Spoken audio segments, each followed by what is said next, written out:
All right, I believe we can get started now.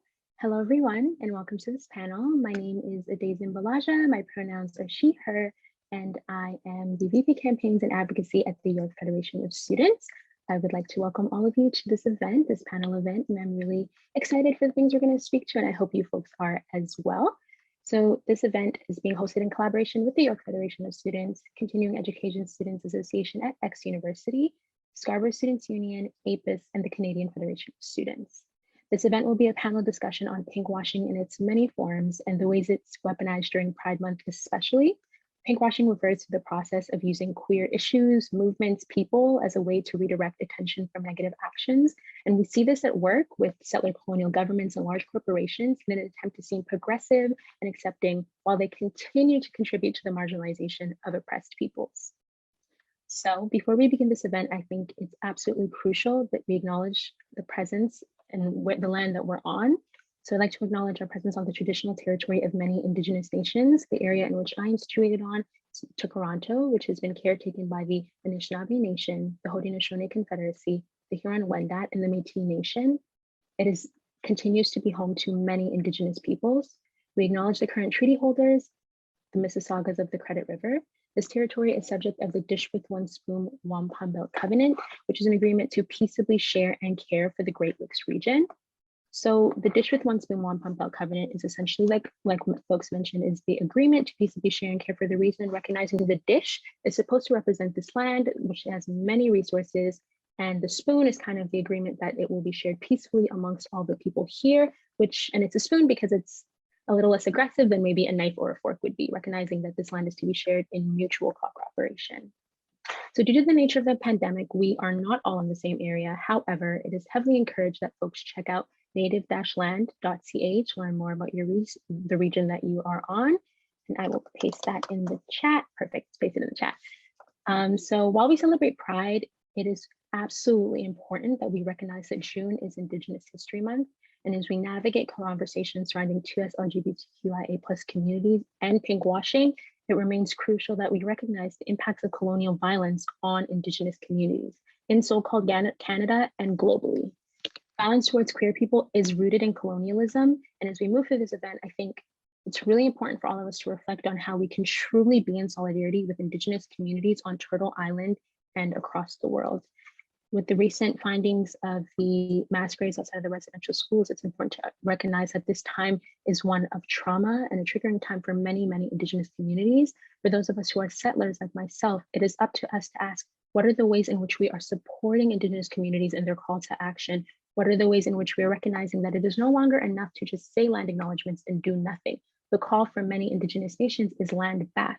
It is supporting the fight for Indigenous sovereignty, the fight for Indigenous liberation, and we must remain in solidarity and joint struggle with Indigenous communities. With that being said, I will be pasting a link to the Indian Residential School Survivors and Families Hotline for those who may need resources and support during that time. We do recommend that. And for those of us who are able to, please donate in support of Indigenous nations.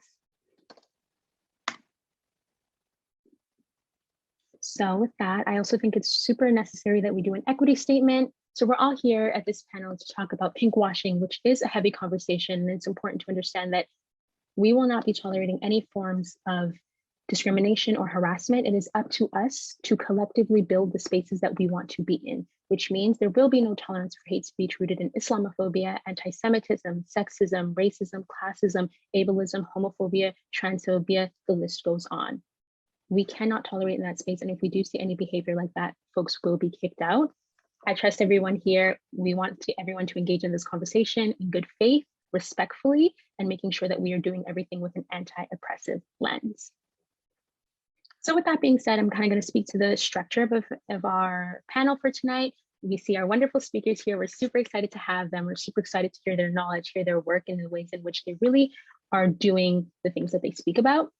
So once I introduce them, they're going to speak to the work that they do, what connects them to this topic, and then we're going to get into moderated Q&A, where we'll get to hear more of their thoughts, get to hear the ways things intersect for them here on Turtle Island, but also globally all over the world.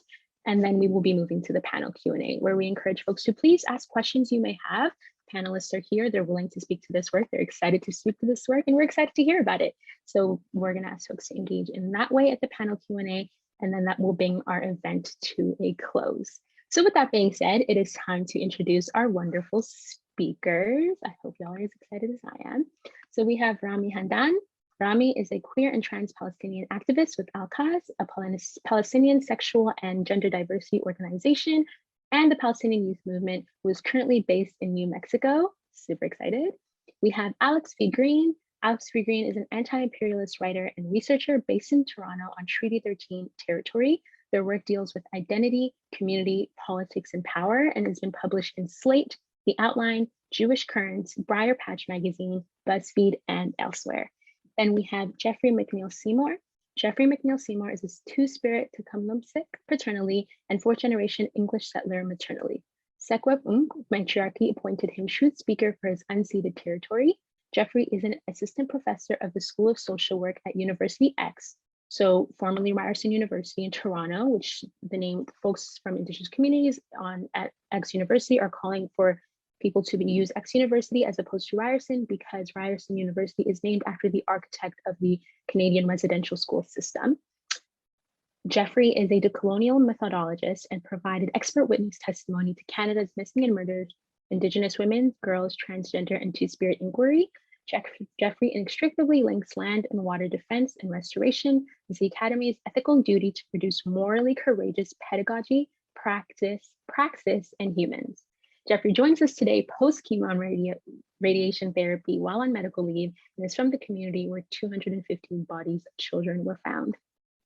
So these are our speakers, and I will pass it off to Rami to speak to themselves and why they're here. Thanks so much. Thank you for having me. I really appreciate it. As mentioned, my name is Rami Hamdan. I do use they and them. And I am based in New Mexico, Tiwa territory. And so, as mentioned, I'm an activist with Al-Qaus and also with the Palestinian Youth Movement. So I want to start off by talking a little bit about Al-Qaus and the work that we do. Al-Qaus is an organization based in Palestine. We do lots of different kinds of work, including media campaigns, cultural events. We create lots of resources for counselors, teachers, families, and we also provide an emergency support hotline for queers living in Palestine to actually call in and access these types of resources or any sort of emotional support or counseling.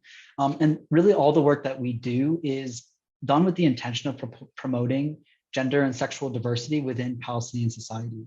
And so that pertains to both the public and the private spheres, and also pertains to, when we say Palestinian society, recognizing that so many of us have been displaced. We're not just talking about the people living in historic Palestine, but also people living in the diaspora and camps and all over the world who have now been dispersed. Because I personally am based in the US, a lot of the work that I do with Al-Qaus is actually bridging some of the gaps and making the connections between the work happening in Palestine with the work happening here. And so I try to focus on kind of creating an entry point for other, particularly queer organizations, to kind of gain access to the work that Al-Qaus is doing and kind of contextualize the work happening in Palestine and the Palestinian liberation movement as, yes, a queer liberation struggle, but in general, just a liberation struggle that should be understood within the larger context of being an anti-colonial struggle.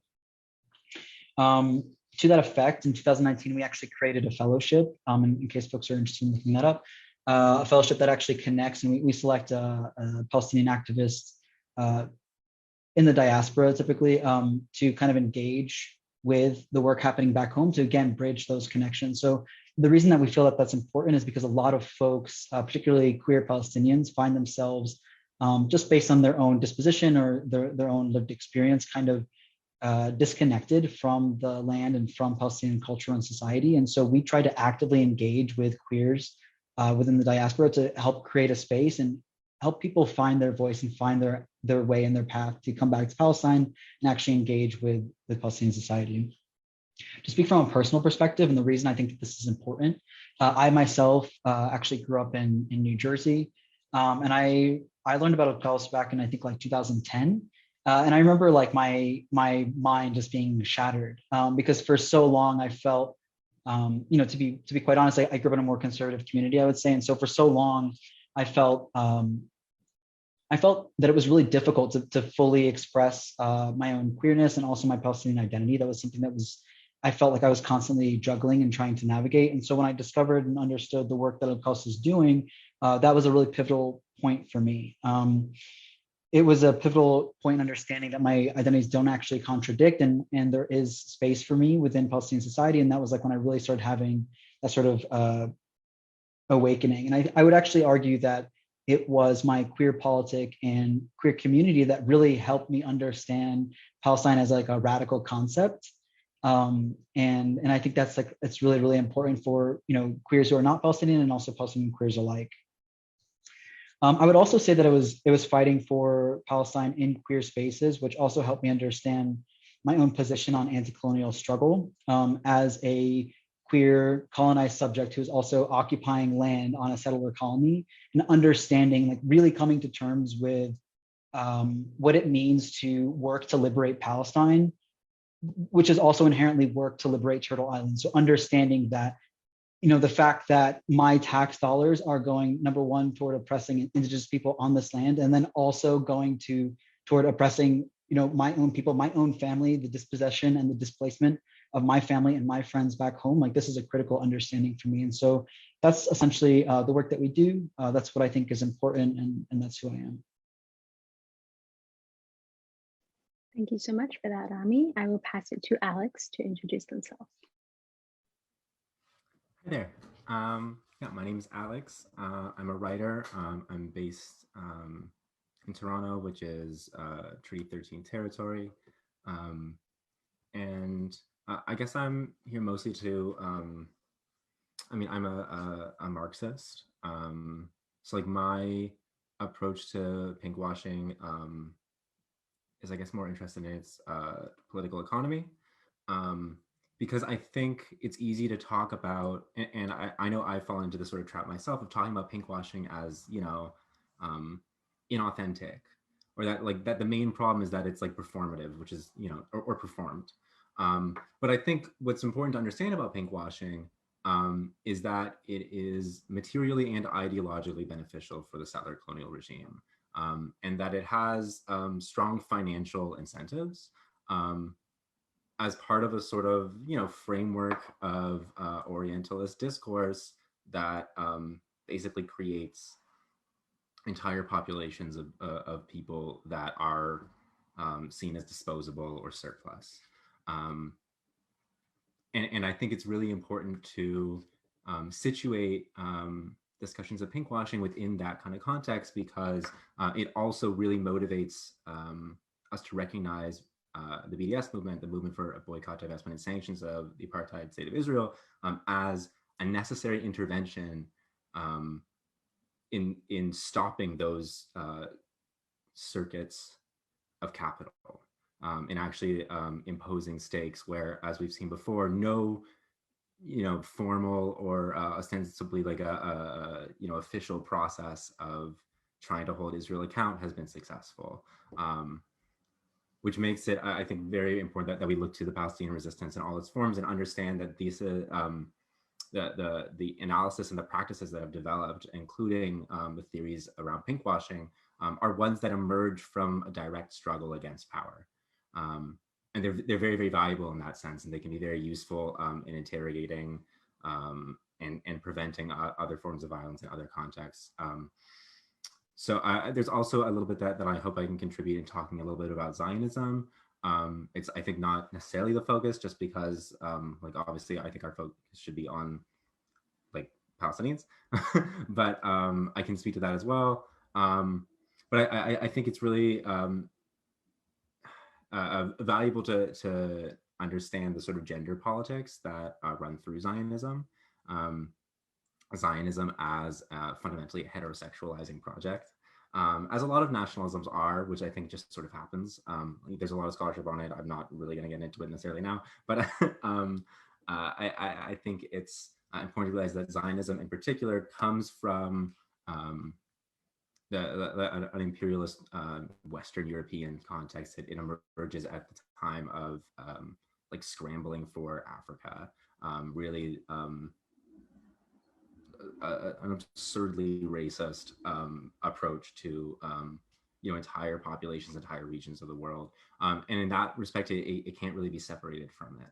And from the sort of the classificatory impulse that sort of emerged in that time, this practice of categorizing people and ranking them, literally ranking them, and that happens like racially, and it also happens in terms of understanding groups and communities in terms of how gendered they are, how correctly they adhere to a gendered practice that is based upon an imagined white ideal that comes about through scientific discourses long since debunked, but we're still left with them today, or the vestiges of them today.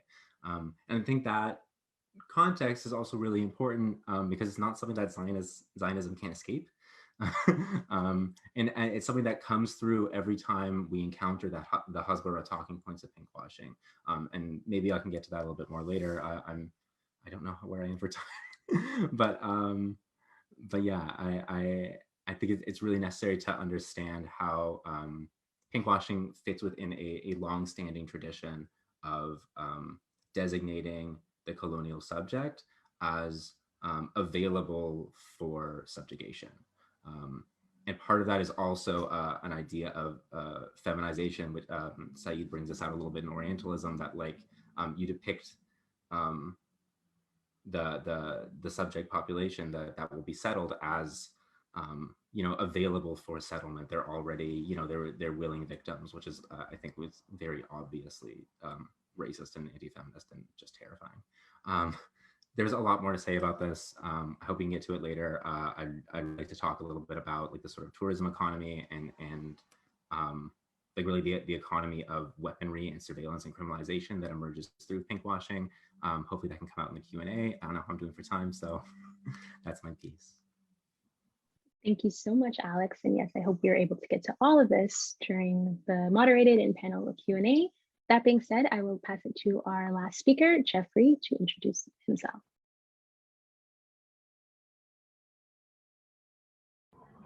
My name is Jeffrey Mcneil Seymour. As you know, I'm Tikam Lipsum. I'm in Vancouver right now, where I have finished my treatment here for adrenocarcinoma. Look it up, we can all Google. I'm not really going to go into the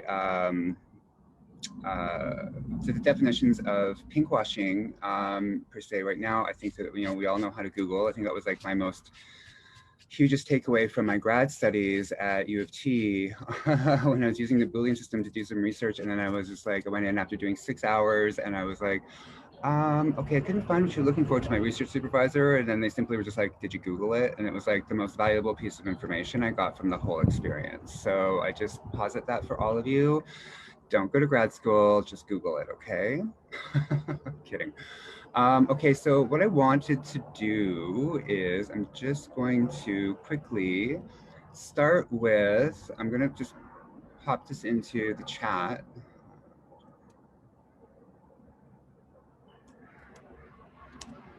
So thinking about pinkwashing, so what an article that came out, I think 2 days ago, about a Two-Spirit chief for Serpent River First Nation. And so I think I'd just like to get us to think through that moment. Goddamn skateboarders.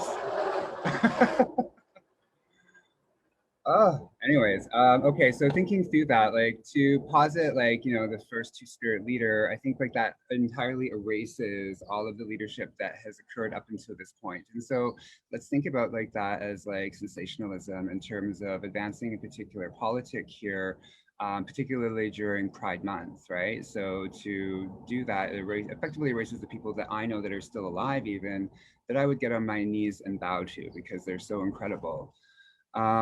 Now, the other piece that I wanted to just put up here as well is just a couple of resources. So I am going to be making reference to these things, so it's important that I do this. So here are from Chatelaine magazine, Keeping It Canadiana. Some recommendations from the inquiry. Then I also am going to post the calls to action as well. I'm surprised as a professor that every year how many of my students actively have never engaged with this document. And so I just want to post that there because this just may not be on your radar. Our sites of resistance are and entirely different spaces and places. And we just need to take that opportunity to find the confluence between that. And so speaking of confluence, Rami, I wanted to share this with you.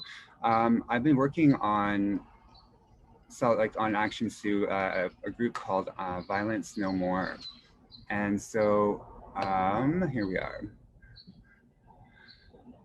Yes, queer and decolonization, the two-spirit resistance across borders from Turtle Island to Palestine. So we did this work back in January 27th of 2019. It was a panel discussion with Dr. Alex Wilson, myself, Teddy Siret, May Allah, and Ahmed Wasweda at Toronto Council Fire Native Center. So I'm also gonna post the audio to that for everyone's FYI. For later, okay? So what I prepared for today is I wanted to just re-perform a speech that I gave last fall when the call came out from Idle No More for Days of Action, when the violence was occurring not only in Micmac territory, but at home in my Secwepemculu as they were preparing to dig the Trans Mountain Pipeline under my Secwepemcwa, our Secwepem River, which is now known as the Thompson River. And so since it's Pride Month, I'm gonna just kind of start out at the spot where I think is best. Okay, where did it? All right. So just bear with me. If I might go a little bit over, guys, I'm gonna do my best to form this up. So last fall, I went home and I did a fast out on the land where right now they're attempting to drill under my Secwepemcwa, the Thompson River. I stayed out there for 4 days and nights and it was beautiful. I had never humbled myself in that way out on the land. And it got cold. It got cold, but I knew at midday it would be roasting hot again. Interlopers, as my media announcement had gone out, came and looky-loos, all wanted to take a peek at me and what I was doing with my tobacco ties all around me as my altar. I was at the nude beach in Kamloops, but I want to say, be careful what you think, because for a split second, when the two hot daddies were there, my mind drifted and I was just like, no, come back. Oh my gosh. Because, yeah, when I picked up my Philosophy of Symbiosis book I was reading and I read it like it was Holy Doctrine, doing my best to distract myself and perform stoically and not lustfully. 45 police officers came for me to make sure that my prayer wasn't violent. Indeed, they should tremble before my prayers because they are fierce. They are deadly. My prayers help me to help you all remember that we are love. That remembrance can be the most terrifying for those trained in violence and espionage and paramilitary actions. A fierce two-spirit elder in training and convoke some motherfuckers under and over the tables and read them to death, just holding an eagle feather, praying at the nude beach and men's cruising area in Kamloops where the pipeline is going through. Not a one of those men having sex with men have joined me. But a woman named Patricia Vanier did. We didn't know each other at the time, only from being online. Another woman came and lit a sacred pipe that she had been gifted 20 years prior and said at that point that she would knew when she was meant to light that pipe, and she lit it at my sacred fire. Sorry, I get emotional when I read this because it's pretty amazing. Anishinaabe grandmother, water walker, Josephine Madawan, her son heard what I was doing and he came all that way to Kamloops and sang for me until 2 in the morning. So I did this fast because it was my way of looking after my spiritual health. My Secwepem relatives came in her bear regalia and danced for me. Miranda, Gua, Henry, David, and the family came and looked after me. Only my baby sister and my mom came for me. This walk of the warrior is tough, it is hard, it is scary, but it is sacred and it is beautiful. But be careful because they come for you when you do this work. Being a warrior isn't about war. It isn't about fighting or killing. Being a warrior is absolutely about the loving protection of life, of all of creation. Being a warrior is about telling the truth, even if it comes at your own detriment or risk of your own life, your livelihood, your status, your work, your convenience, and your comfort. It means putting everything on the line so that life can keep on keeping on. Being a warrior means walking softly. It means leaving no trace, to be humble, to serve your community of humanity, and to be a warrior means that nobody gets left behind. To the norms, Daves, Brittany's, and Karens who just want to get back to normal, fuck you. Your normal is silence, and when I exist there in Normal Town, population white and token, aka the ethnic food you so enjoy to tantalize your taste buds, when really your multicultural smorgasbord is just an hors d'oeuvre, as you lasciviously and salaciously lick your lips at my body, our bodies, salivating for the main course of our Indigenous children in their orange shirts. I cannot take mine off, so fuck you for your photo ops of reconciliation and action.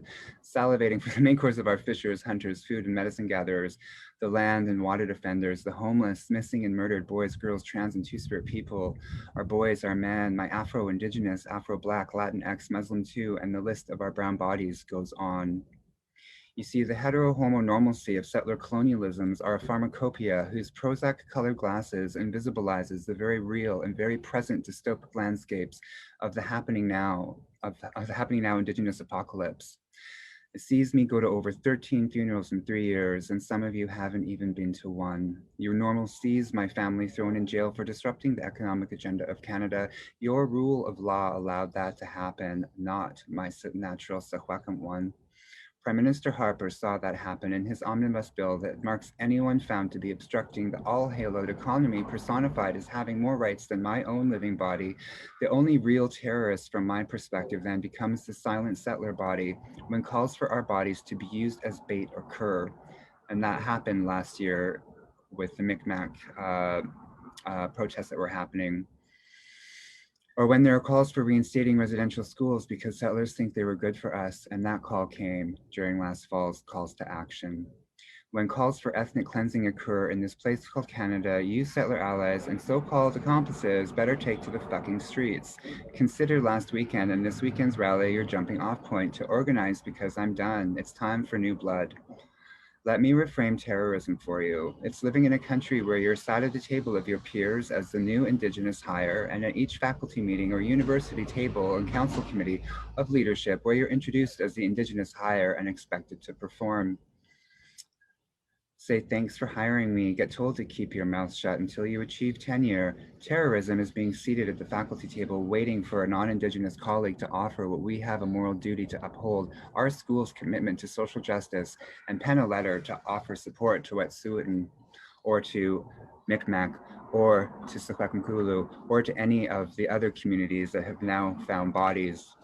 752 yesterday. Indigenous, okay, I'm not going to say that part. Terrorism is losing your father to the residential school system of Canada because 60 is too young to die. Terrorism is losing your two-spirit brother to taking his own life 3 years ago because we know that two-spirit people are the most at risk of colonialism. Terrorism is the Western medical system. I'm not going to say this piece here.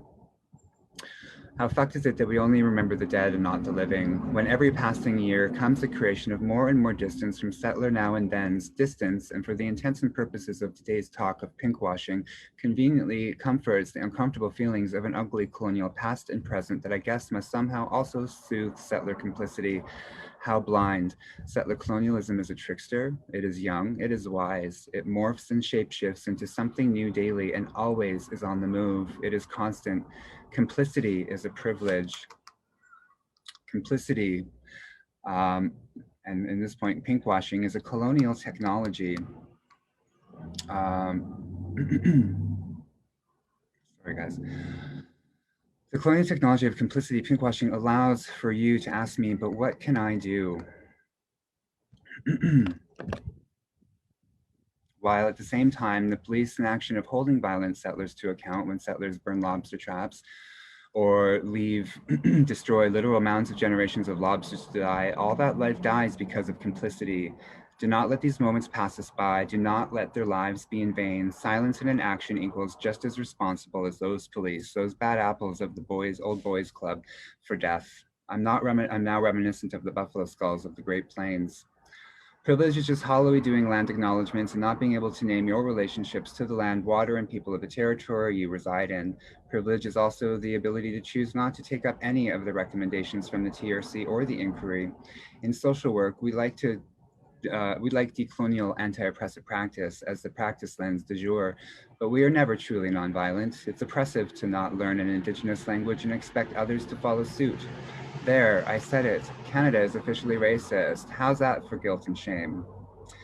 Since I brought up my profession, it's crucial to identify the ways in which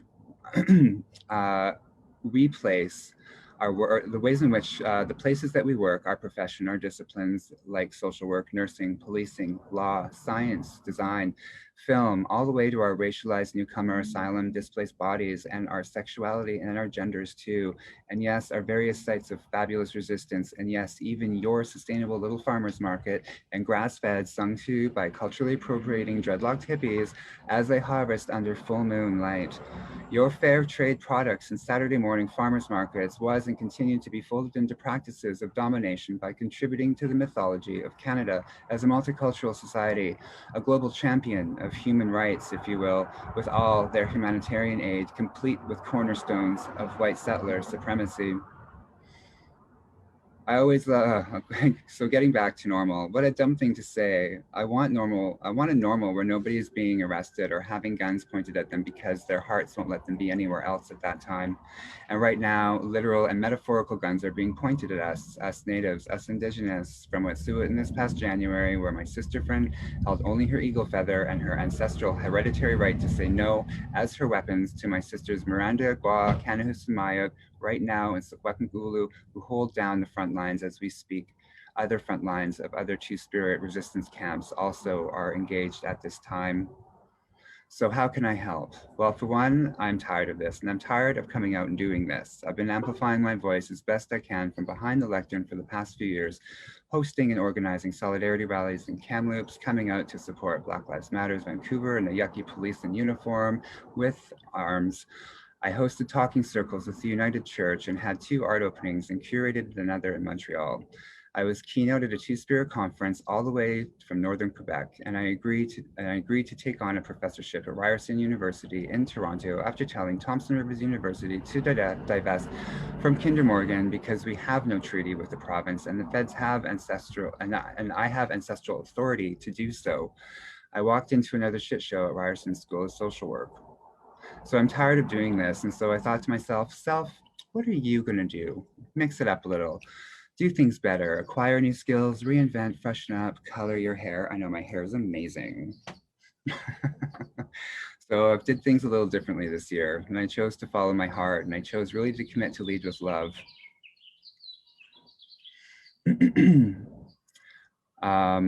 So what I want us to do is I want us to look around the spheres of relational influence that we have and choose a mentee or a Padawan, and I want you to let them know that they're loved, that they are wanted, that they matter. Teach them the skills of resilient love. Teach them that, to know how to use defensive love, not defensive rage and anger, to protect themselves, ourselves, those around us, and the missions each of us have embarked on here in this human body experience. Teach them that. Nobody can judge you for the ancestors. Remember that. Teach them that. So go home, put out a plate of food for the ancestors and your helpers, and begin a practice of sacred communion with them because they are here with us now. Teach them that. Some of us grieving, I know, is the simple act of feeding, making offering lifts the heart. Teach them that. And remain steadfast in your pursuit of the light, for it is knowledge. Teach them that. Know how to hide in shadow, for lessons also exist in darkness, and teach them that. And remain open to the lessons your mentee and Padawans will teach you, no matter how big or small, and remember that. Give thanks, walk softly, walk in beauty, and know that you are loved, know that you are wanted. Teach them that. Remember why you are here and help others when consent is given to do the same. And most importantly, breathe into the hard work of creating confluence and pathways of understanding and relation. Even when your most distasteful relationships, the work is hard, but it is rewarding to establish loving boundaries of the harm we won't allow in our lives anymore. And that begins with deep ancestral reflections. Who are you? Where are you from? And why are you here? We must defund the police. I want you to imagine hybridity, imagine symbiosis, and the right for all things to coexist, free from colonial and imperial rule. White is not right, but the light is. Hope, have hope, hope in action for me as the students I teach. Find where you see yours, nurture it, and love it. So to close, I want to say Wakwashteen, I love you all. Kuksjam to the ancestors and the helpers present with us today. Thank you to CESAX and the RCMP interlopers who may or may not be watching right now. I hope my words have hit home with some of you. Have the moral courage to be the officer or the teacher or the student you thought you were going to be, and stand with me, with us. May Creator keep a watchful eye over us all and continue. The only way forward is through. May Creator keep a watchful eye on those on the streets and in the sheets. Okay, so that was it. I know that I went way over, guys, so thank you for offering me that opportunity to share. It was just really well received, and I wanted to just say that much for now. And I hope that all of those complex intersections that come into play with queer settler colonialisms and pinkwashing were kind of taken up there. And at the same time, I also just want us all to just maybe take a minute. So I'll just take a minute. So I'll take a deep breath in.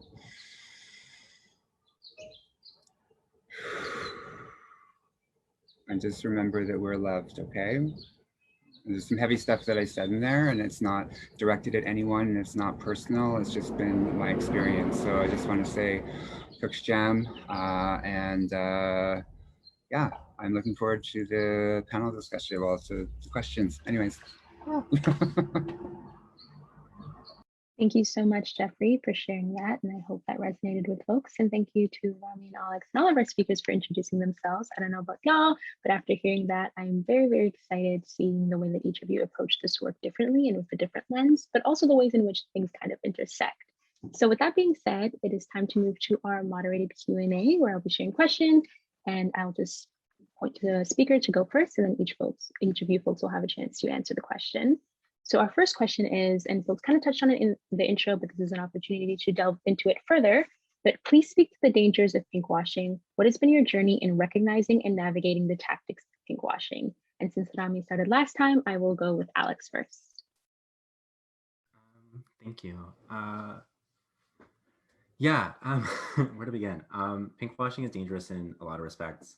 I think the two things I want to highlight are the tourism economy, and the other is as a tactic to undermine solidarity.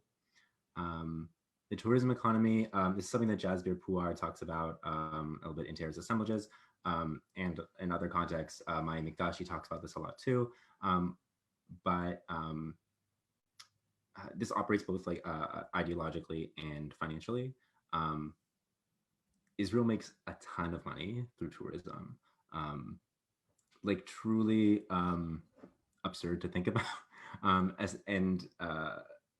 That's especially centered on Tel Aviv, which exists on destroyed remains of 3 ethnically cleansed Palestinian villages. So visiting Tel Aviv, visiting these parts of occupied Palestine directly benefits the Israeli economy, and it also helps advance this idea of Israel as the only democracy in the Middle East. You know, there's this ridiculous but persistent sort of talking point that Israel is kind of like a light or beacon of civility and modernity in a backwards region. This is, of course, obviously Orientalist. It's obviously racist, and it's like flatly untrue if you look at like just, you know, the history of gender and sexuality and politics, and especially around feminist and women's nationalist organizing in Palestine, especially in opposition to Zionism. There's a very strong women's movement, and a lot of the gains that have been made in Palestinian society and against Israel have been done by like feminist and nationalist women-led organizations, both in Palestine and in the diaspora. But I think it's also important to note sort of the contradictions that are sort of elided in Israel itself, which is in a religiously extremist country. And I think easily gets forgotten about. And like, I don't know, I have Jewish family, I am Jewish. And we will frequently fight about this, and it's which is not something I really want to get into, but it's a weird thing where people are unable to recognize that Israel is extremist. They have a rabbinical institution that makes up rules about who can get married and how citizenship can be conferred as part of that. And that there's instances of them denying Jewish citizenship. In Israel, nationality and citizenship are connected in that way, or ethnicity and citizenship are connected in that way, to sex workers. And this is through a law that, or a sort of moralized reasoning that is ultimately designed to exclude Black women. I think because of the anti-Black violence and the anti-immigration violence that goes into the Israeli settler economy or settler colony, Black women, especially Black migrant women in Israel, are completely socially unsupported. So there's a lot of instances of people having to turn to survival sex work, and that actually ends up working against their ability to access citizenship. There's also laws against, oh, 1 minute, okay. There's also laws, basically anti-miscegenation laws, which is characteristic of apartheid. I can go on, and I clearly already have. Participating in the tourist economy, especially through pinkwashing, the trips to Tel Aviv, all this like world pride that happens there, advances and normalizes the idea that this is a legitimate and democratic practice. And I could tackle this really, really briefly. I have like 30 seconds maybe. There's dozens of Hasbara talking points that come up. This even happened while Gaza was under attack and while the resistance was pushing back. I was seeing people on Twitter were talking about, oh, like the Tel Aviv is this beacon of queer light and liberation. It's nonsense. But notice how these things always come up when the Palestinian resistance defends itself. These are tactics. And I wish I could say more about this, but it's a good thing to note and intervene in where you can. Thank you so much, Alex. I think it's really important that you brought up how like it's used as a tactic and a tool. Like I know for myself, I also saw those tweets talking about how are you not standing with Israel when it's the best for queer people and it's the best for women, when we in reality know that's not true, because how can you be the best when you're oppressing Palestinian queer people and Palestinian women? So I think you brought up really good points with that. And I will pass it to Rami to speak to the question. Great, thank you. And thank you both, by the way, for your introductions as well. I think the fundamental point around pinkwashing, trying to position Israel as, the safe haven for queer people in the region and basically a gay refuge, and including for Palestinian people, allegedly. It's predicated in the idea that Palestinians inherently are homophobic, are against queer people, and are against trans people, which I think one of the most harmful points being made there is that Palestinian society as a whole is a monolith, meaning that there's a single way that our communities are actually handling, queer members of our society, which is not true. And that's not true in many cases, and this is just one simple example. To speak a little bit to, and I think somebody had actually posted the question, to speak a little bit to like how queer and trans people are accepted within Palestinian society. There's not a single answer to this question. In some cases, in some families, in some villages, you'll find people are perfectly accepted and welcome among their community. In some cases, they're not, and that's true for all societies. Like this is not unique to Palestine or anyone else. And so to try to use any sort of argument that Palestinians are inherently, have an issue with queer and trans people, of course, is rooted in Islamophobia and many other things. And even if we were to like take a moment and imagine that were the case, which it's not, the idea that somehow justifies the ethnic cleansing of Palestinian people, the dispossession of Palestinian people, and the murder and displacement of Palestinian people, it's absolutely absurd. And I think thankfully now people are finally realizing that. In terms of my own journey and understanding the dangers of pinkwashing, I would say, like, speaking from a personal perspective, once I started to hear these sorts of arguments as a younger person, it didn't sound very different to me than other media strategies and other propaganda that the Israeli state tries to disseminate in order to convince and essentially like brainwash people, I think, in order to comply with the racist and terroristic policies of the Israeli state. It's no different from greenwashing. It's no different from them claiming that they are the most moral army, and no different from them talking about how they can wear vegan boots because they love animal rights. It's no different from them claiming that they made the desert bloom, and it was an empty land that they have like since created like all this like beautiful foliage and whatever they want to try to claim. These are all Zionist strategies and propaganda. So fundamentally, I guess I would just say that number one, it's harmful to Palestinians as a whole because it's trying to claim that we have a single take on queerness, which is ridiculous. And again, it justifies the murder and dispossession of Palestinian people. Thank you so much for your response, Rami. I think it's really important that you brought up that, like, it's with every nation, queer people and their responses, that it varies everywhere. So why is it that when it comes to Palestine and conversations around Israel, it's painted as one version? And I think that falls under the tactics used. So thank you both for answering. I will now pass it over to Jeffrey to answer the question. Well, I think that I don't really have a lot to add to that. Back in 2012, I think it was World Pride, I was on a panel that was speaking to queer settler colonialism and pinkwashing then. And so the group in Toronto, and I'm totally gapping out of the name right now, I'm so sorry, but they'd had some stickers that were placed on seats that said, there's nothing sexy about cruising and fucking in an apartheid state.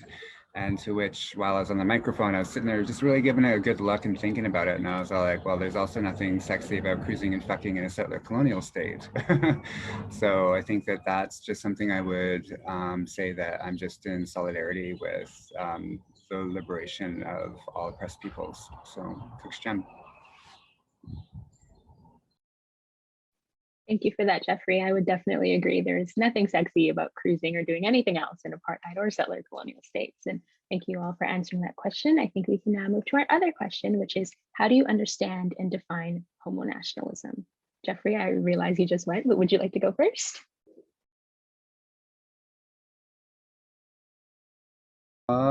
Okay.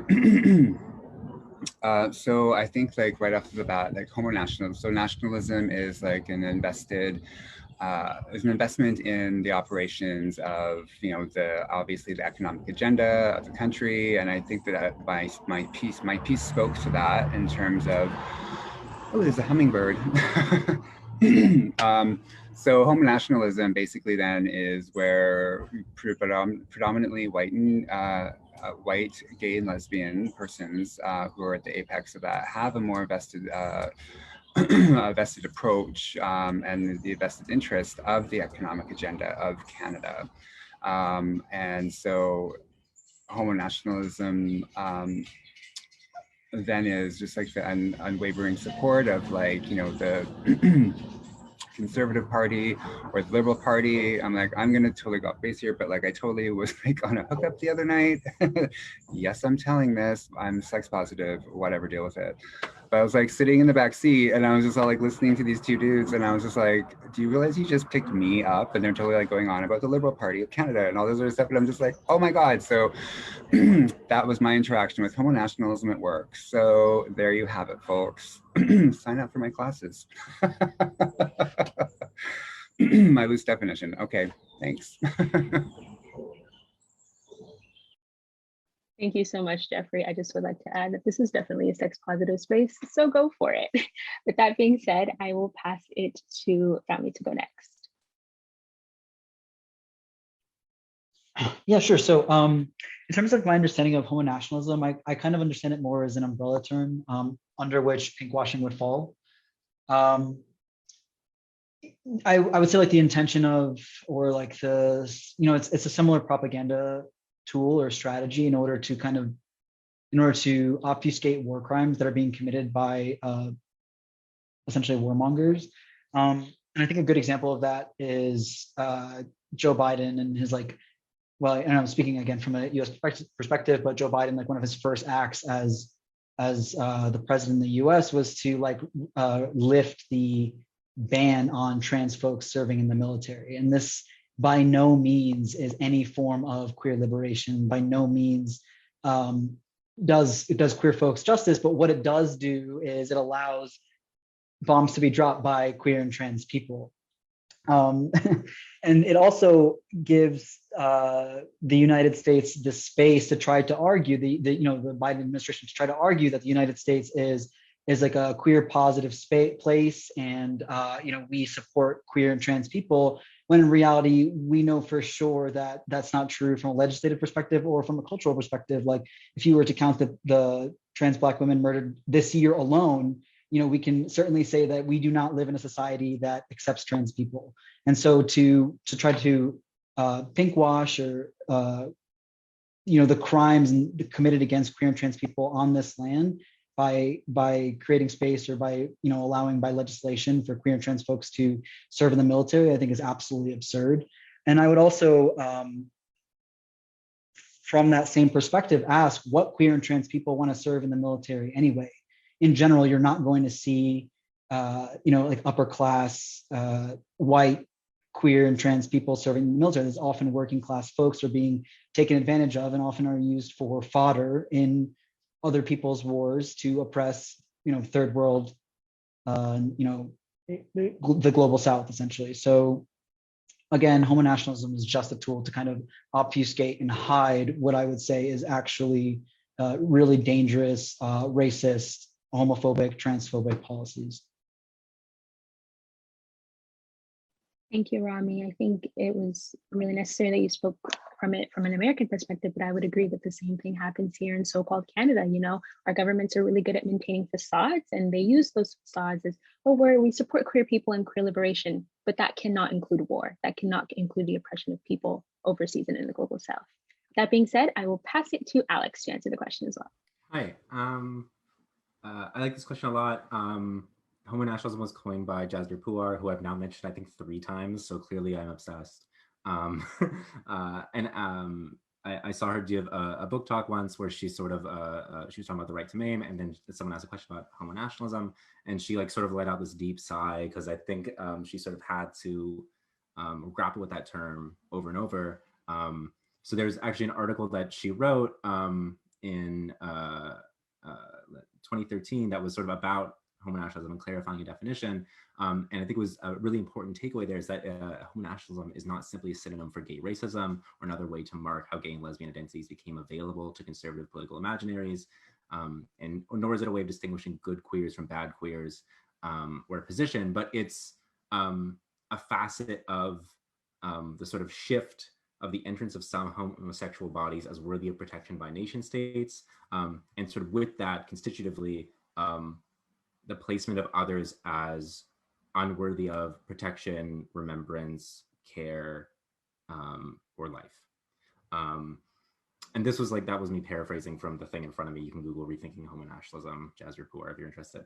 And so I think as part of that, I can speak as, I hate doing this, as a trans woman, that I think we can also see similar patterns of this sort of racialized colonial designation of who is and is not deserving of life or a certain quality of life in other sort of things that are connected to it, not just, though significantly, the military, but also that the privatization of healthcare, and especially of transgender surgeries, and we can think about that also a step further in the privatization of vaccinations. So actually, Homo nationalism operates as not just a discourse, but also a set of practices of as part of many of locating bodies in relation, and bodies and communities in relation to each other. And if I would push back just a little bit on the other point about the military, is that I think there's a lot of evidence that though it is definitely true that Black and brown people are placed as cannon fodder, and they're overwhelmingly recruited in that way, a lot of the decision making in military, including some very high profile trans veterans, are upper middle class and white. I think we actually do need to, and this is, I'm sure I'm preaching to the choir here, and I don't mean to put words in anyone's mouth, so I'm just taking an opportunity to get on a soapbox, to push back against a narrative that I think often comes out among other white people, speaking for myself here, that queerness is in itself anti-normative, especially with respect to race and the nation state. I think Homo Nationalism and pinkwashing reveal that isn't really true. That to assume that there is more in common between like Israeli queers and Palestinian queers on the basis or Canadian queers and Indigenous queers, Canadian queers and Palestinian queers on the basis of a shared sexual identity buys into the logic that racial and colonial identity and colonial subjectivity can be sublimated to sexuality, which I think, as both the other speakers have pointed out, is not true. As Jeffrey pointed out, like by talking about like, no, there's nothing sexy about like cruising here. That itself just says that that's not true. So I say that not as any kind of gotcha, because I don't think I'm getting anyone, but to say that I think we need to be cautious of how that talking point sometimes gets mobilized, especially among other settlers or among other, I guess, like white queers, for whom it is very easy to treat our identities as our complete politics. Like, no, we got to do the readings. I think Janai Khan said this on, it was like a Twitter space or some Zoom call with Muhammad Al-Kurd, that there was identity can be our entry point to movements, but it shouldn't be our exit point.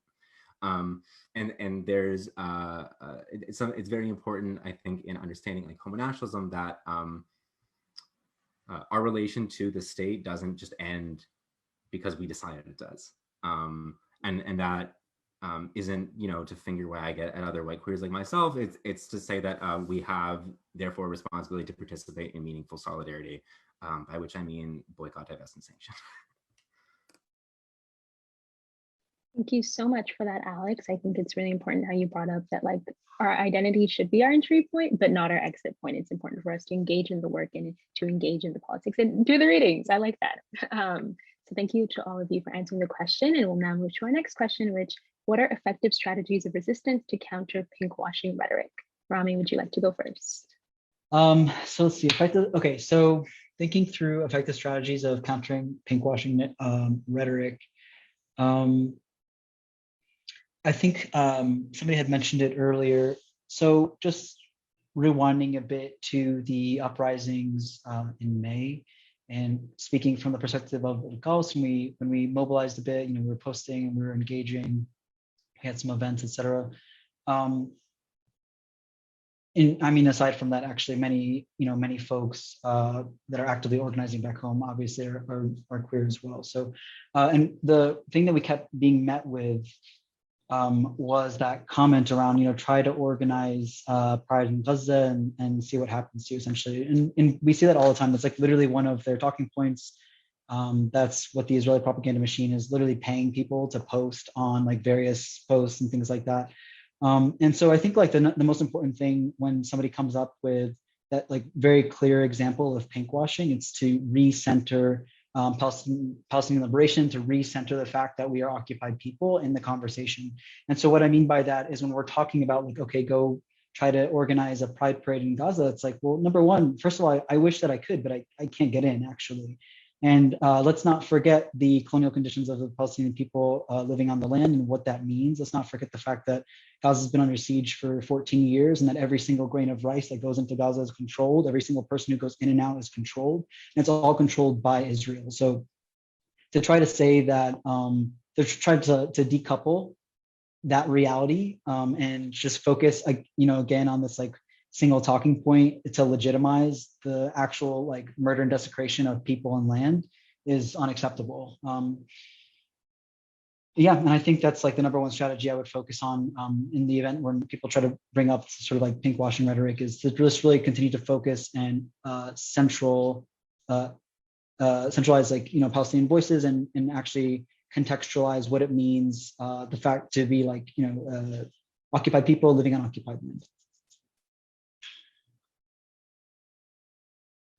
Thank you so much for that, Rami. I think it's really important that you brought up that not to fall into those, like I would say, traps about like, well, go and organize Pride. Well, that's not what we're talking about. We are trying to work in solidarity to free and occupied people. And I think it's really easy to get distracted with that. That being said, I will pass it to Alex to go next. Thank you. Yeah, I think Rami really said a lot of it, which is that a lot of the time when people bring up pinkwashing or similar like rainbow washing rhetoric, the one always correct response is, why is that relevant? Because it isn't. Like most of the time it's like, okay, and it's not true, but even if it was true, it wouldn't be relevant. The idea that even if it were true that all Palestinians are homophobic, it's patently clearly not. Like you can find tons of evidence for that. Even if that were true, what gives people in the West, the knowledge and authority over what's in some to decide whether or not people should live or die based on what they perceive to be in their hearts and minds? That contained within that talking point is a deeply colonial Orientalist way of thinking, which is that the Orient is incapable of speaking for itself or governing itself. And to even ask that question is a justification of colonial harm. So I think it can be thrown out, and I think that even is a complete answer. Yeah, and I think another thing that's also really important is which Rami sort of also pointed out, that like look at the whole networks and machinery that goes into silencing Palestinian voices. How Palestinian speech and existence and resistance is so harshly criminalized. And you can understand why it's so valuable to uplift Palestinian voices whenever and wherever possible. These are not opportunities that are afforded to people in the main.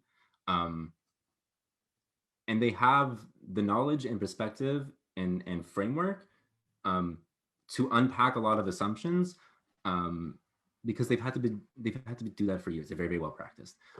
So truly uplifting Palestinian voices at every opportunity. Thank you so much for that response, Alex. I definitely agree with you. Just throw the question away. We don't even need to engage with it. And uplifting Palestinian voices and staying in solidarity with them remains 100% absolutely crucial. Jeffrey, I will pass it to you to answer the question. Well, I think that you guys really did a bang up job in terms of, naming the intention and purposes at the beginning of this talk, acknowledging territory and doing all those sorts of things. But I think that the next step of avoiding that pinkwashing rhetoric and to be able to exhibit what that behavior looks like for everyone is what I haven't heard from my co-panelists yet, is the ways in which they're engaged with the lands and waters, as well as with what happened yesterday.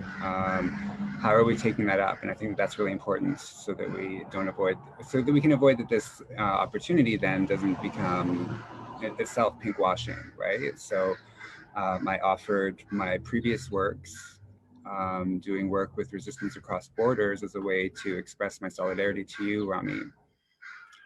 So I'm just curious then, how are we, all of us sitting here? And I know this is a really putting everyone on the spot here, but I think it's important. I mean, that's the uncomfortable feelings that we feel are the work, right? And so I'm just curious, and it doesn't have to be, maybe there is nothing, but what could we all commit to?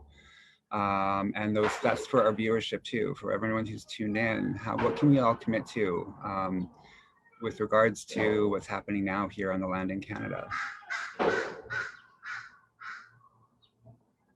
So that's what I'll say. and we can come back to this, or maybe this is something that we can all come back to at a later time.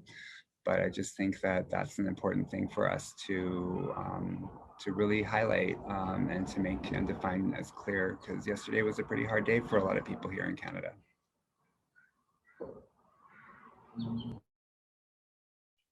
Yeah. Just to jump in for a second, Jeffrey, thank you for calling that to our attention. I personally, to speak specifically to the news that we learned yesterday, I honestly don't have a response in this moment. Like, I think there's still just a lot of shock, and just digesting that news, and to even accept that number and say that number out loud alone is a heavy weight. And I know that sounds like empty words, but I truly mean it. Just to say, speaking personally, that it was painful news, and yeah, I think personally, definitely still digesting that. But that's one small fraction of what's happened to the people on this land, and I think to speak a little bit to some of the work that we do in the Palestinian youth movement and the work that I'm trying to do in my recent, I've recently relocated to where I currently live. I will say that, like, and I'm not going to try to like legitimize something, but I will say, like, yes, actively working with Indigenous organizers in whatever land that you're currently occupying is critical. And I think that's one way that we can continue to, at the very least, raise awareness, raise solidarity, and understand that this is a global struggle and it's not localized to any single region. And that's all I'll say. I can jump in as well. When this was initially asked, I was like, oh, it's not appropriate for me to speak. But clearly that was an incorrect assumption. And I appreciate it being re-asked. A lot of Canadian institutions, I'm at law school, so like this is what you had mentioned before about this sort of rhetoric that comes up in social work school is very, very true in the like law school context as well. It's characteristic of these institutions to sort of talk about decolonizing, but not actually do it. And I think in addition to pushing for the adoption of the recommendations of the Truth and Reconciliation Commission, there's also a clear need for work in like identifying how these institutions are invested in ongoing settler colonialism here and like these land theft projects, and how those projects like only happen because of like stealing and murdering Indigenous communities. Yeah, it's just there's so much more work to be done. And yeah, what I learned of this news and that number, and it was unfortunately not surprising, but it's still very jarring. Just to also know that Indigenous people have been really actively resisting this for so long, and there's so much more space for settlers to be actually plugging in solidarity. So now I'm thinking about how that can happen in terms of where I put my money and energy. I don't think that's a complete answer, but thank you. We have the Namires powwow, I think, that's still coming up into Toronto, and so I think that would be a really great place to build some of those relationships as well. I'm like, we have like the best accessories. No, I'm kidding. Yeah, I just recognize like the weight of the question, and I don't mean to put everybody on the spot like that, but I just think that it's important that we also think through before we come away here is just like our very actions can be taken up as pinkwashing as well, right? And I just really want to avoid that. So I just hope that in the coming days that we can think through, all of us that have been in attendance here, like what call to action can we take up, or what of the inquiries recommendations can we possibly take into the scope of our works? Or again, I said like earlier, like where are the confluences between our works that we can find those solidarities? And there's Indigenous youth movements as well that are really like doing some incredible things. Like when I went down to the Vancouver Art Gallery after the announcement back home in my community, and I'm not at home right now, and so it's been really hard to not be able to grieve collectively with your people. And so when I got down there was a group of youth that were holding it down, drumming and singing and doing that important work. So yeah, so I just encourage you brilliant young people to, I feel like we're like the same age, but I know that we're so not, because we're all hip and cool, whatever, because that's totally the verbiage that you guys use, I'm sure. But anyways, yeah, so I just wanted to just say that much for now. And I'm just really happy to be here with y'all. I definitely think all of you are young and hip and cool, no matter your age. But I think it's really important, Jeffrey, that you brought that up. And for those of us like myself who are settlers in this space, including the viewers watching, I think what Jeffrey said is super important. It is up to us to remain in solidarity and remain in joint struggle and actually answer calls to action from Indigenous communities and Indigenous nations, especially following the news, recognizing that this is a very difficult time for Indigenous communities and Indigenous nations. And also they have been saying this, Canada as a settler colonial state has tried to cover this information, but this is something Indigenous communities and elders have been saying. So I guess the question would be, what do we do going forward as settlers? So thank you so much, Jeffrey, for bringing that up. If it's all right with folks, I will move to another question. So pinkwashing famously operates as a manipulation of corporate or political optics where entities take stances of gay acceptance to detract from their role in active settler colonial violence. How does the pinkwash state of portrayal of sexual freedom differ from our collective vision of authentic queer liberation? Alex, would you like to go first? Yeah, this is a really big and interesting question, and not super in my wheelhouse because I'm like, capital. But actually, I guess that's part of it. Let's jump into it. I think this is just off the top of my head. I think I immediately started thinking about parks in the city I'm in right now. A couple days ago, truly dozens of police with like helicopters and private security forcibly evicted unhoused people from Trinity Bellwoods Park. If you like are connected with encampment support network and all these other sort of groups to support unhoused people in the city, a lot of those people are Indigenous, a lot of them are racialized, and a lot of them are queer, a lot of them are trans. And I think while you're sort of watching this happen, this is really the summer of forced evictions, forced expulsions. I think there's something similar even that we can see as happening in Sheikh Jarrah, that the whole logic of like sexual freedom as it sort of exists in Canada is sort of based upon a kind of like primary domestic relationship, what you do behind closed doors. Doesn't matter. What was it like the earlier Trudeau said something like it's not the place of the government to say what's happening in our citizens' bedrooms. But not everyone has a bedroom. Not everyone has a home that they can actually call their own. And not only for unhoused people, but also especially for Indigenous people whose homes have been stolen in many senses of the word.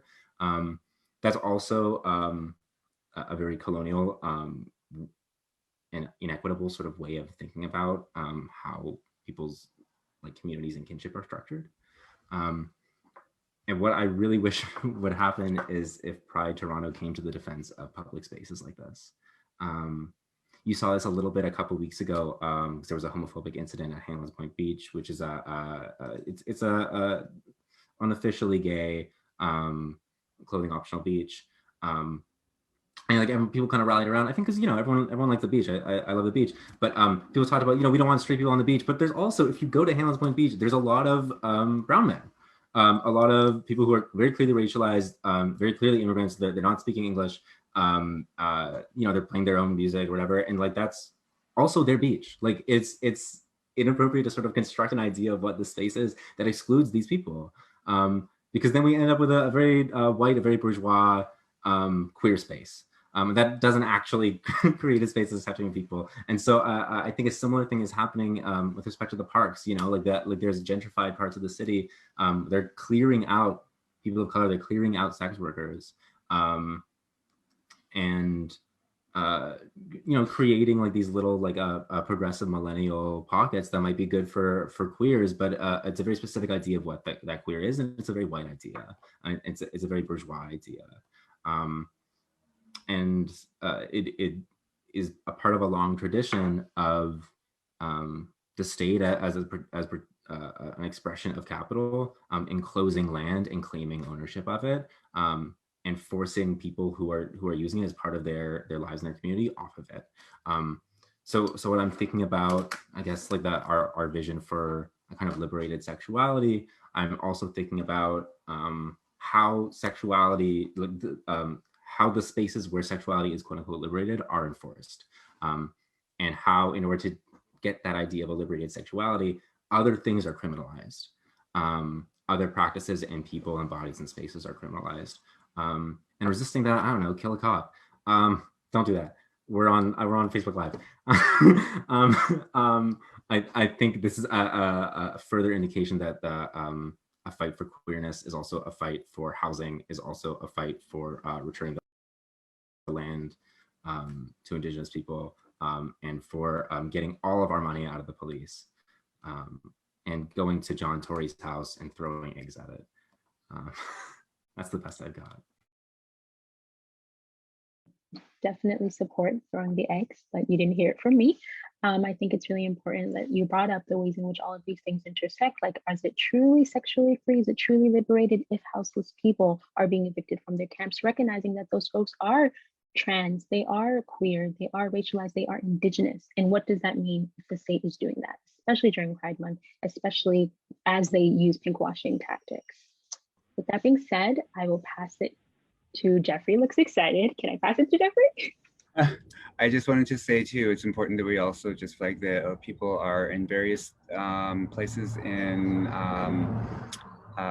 with working through substance use and addictions. It's not for us to judge. That's only for the creator to judge, right? Like, whatever medicines a person needs to stay here is fine. And I say that because I think about, like, you know, how exclusionary, like, things like the Red Road. I don't know if you guys are familiar with that term, but it's people that are like in sobriety and right on. If abstinence is your thing, that's great, but not everybody has that luxury or is wired that way. And I think that it's also really important that we also remind the viewership that, you know, that homelessness, people that are precariously housed or street entrenched, also too, is a direct result of the closure of spaces where people can gain access to mental health supports.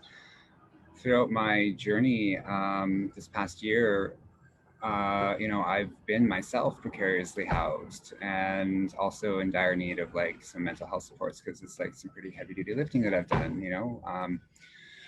So I think that just a quick reframing of the could you just say the question just one more time again for me? I'm still formulating my response. Absolutely. So pinkwashing famously operates as a manipulation of corporate or political optics where entities take stances of gay acceptance to detract from their role in active settler colonial violence. How does the pinkwash state portrayal of sexual freedom differ from our collective vision of authentic queer liberation? And feel free to take the question in any direction that you feel fit.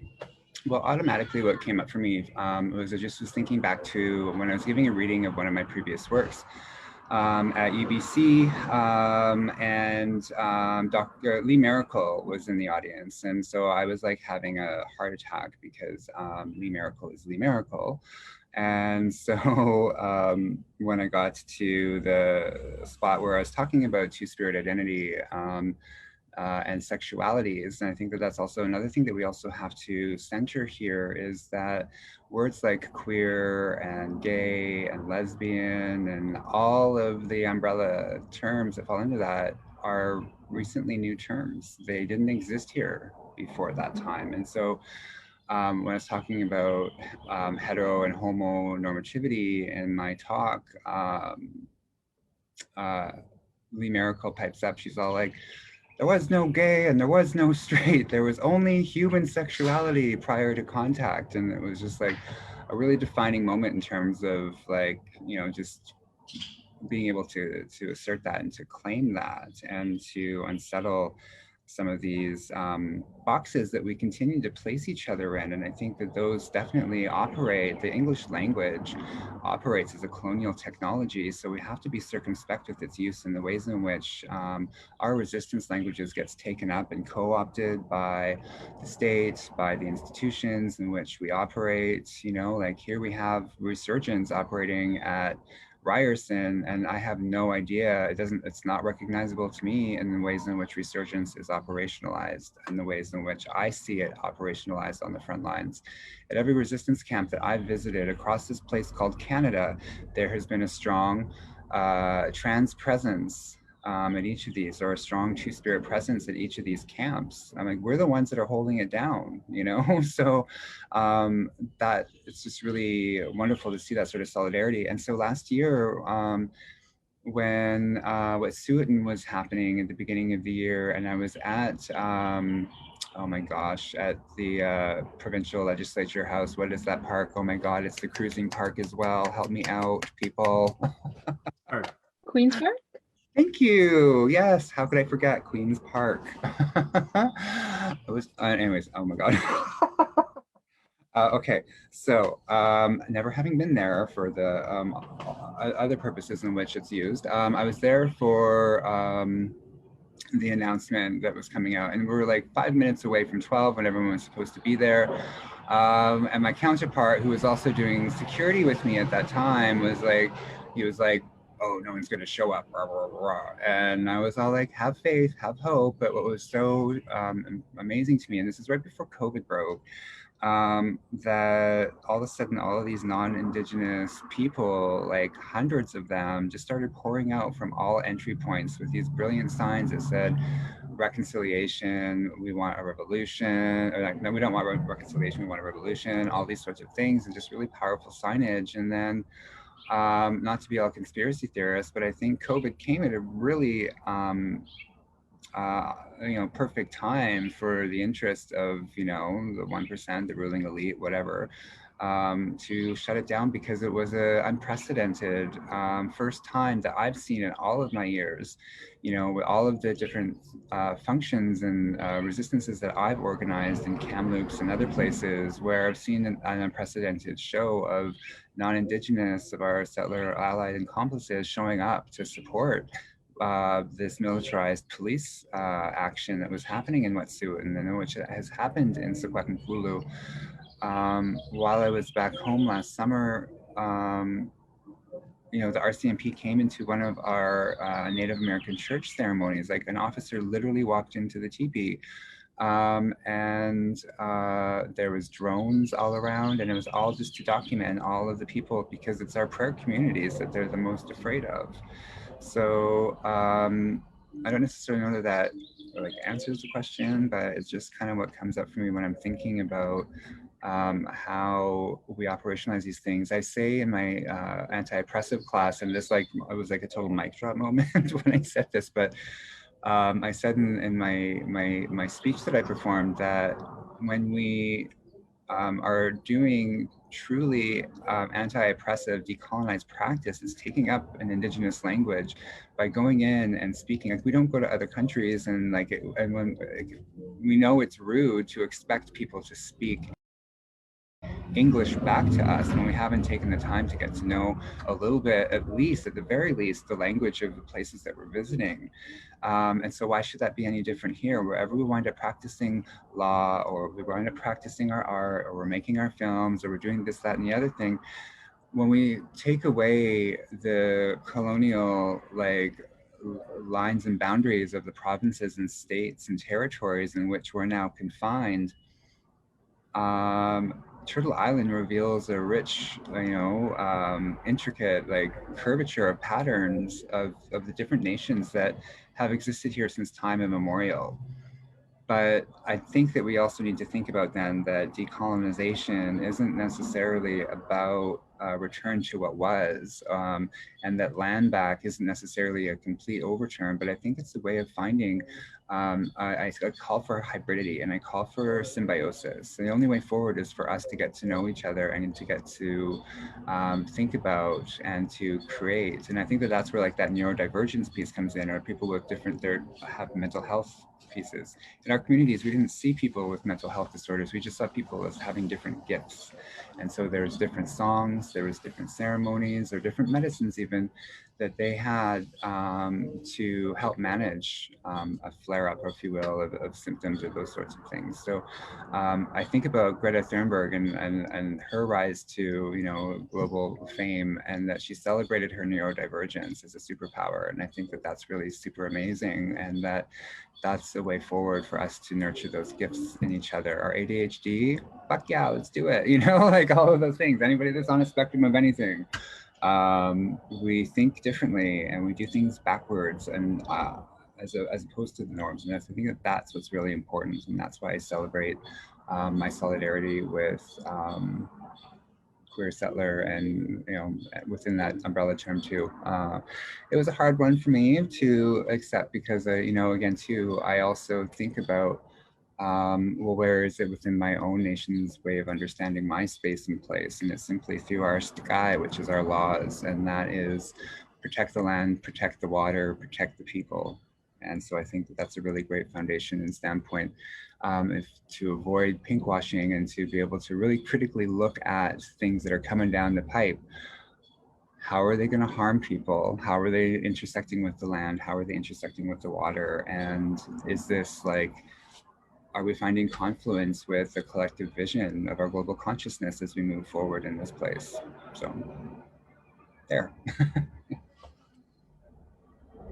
Thank you so much, Jeffrey. I think you really approached the question from a lot of different lenses I think are super important. And I like how you touched on confluence, because you're absolutely right. You know, we all approach this differently, but how can we kind of remain in harmony and remain in solidarity to ensure that we are accepting everyone, and not only accepting everyone and bringing them into our spaces, but are those spaces safe for them? Are those spaces good for them? Are we providing resources? All of those things. So thank you so much. And I will pass it to Rami.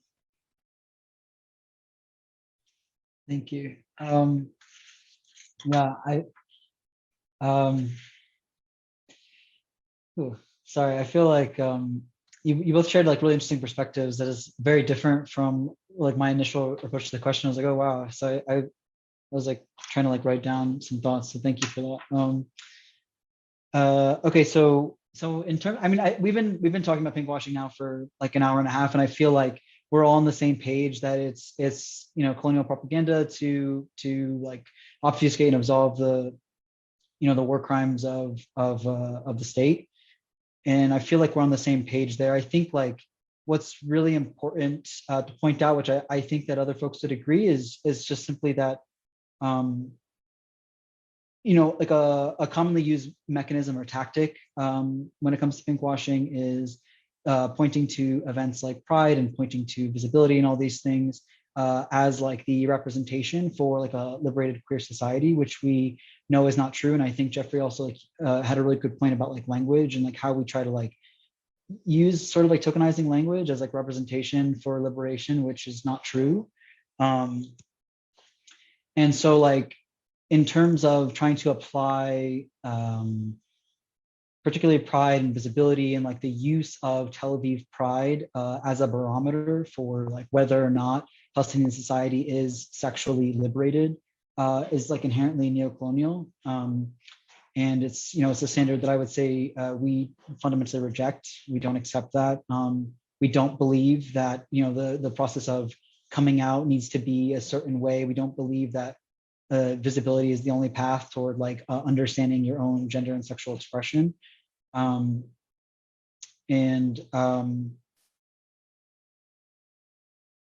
Yeah, I think that's what I would say. And then in terms of, you know, the inverse of like my own, you know, philosophy or I guess approach to queerness and queer liberation has a lot less to do with, I would say, like, to be honest, I don't think queerness has anything to do with sexuality at all.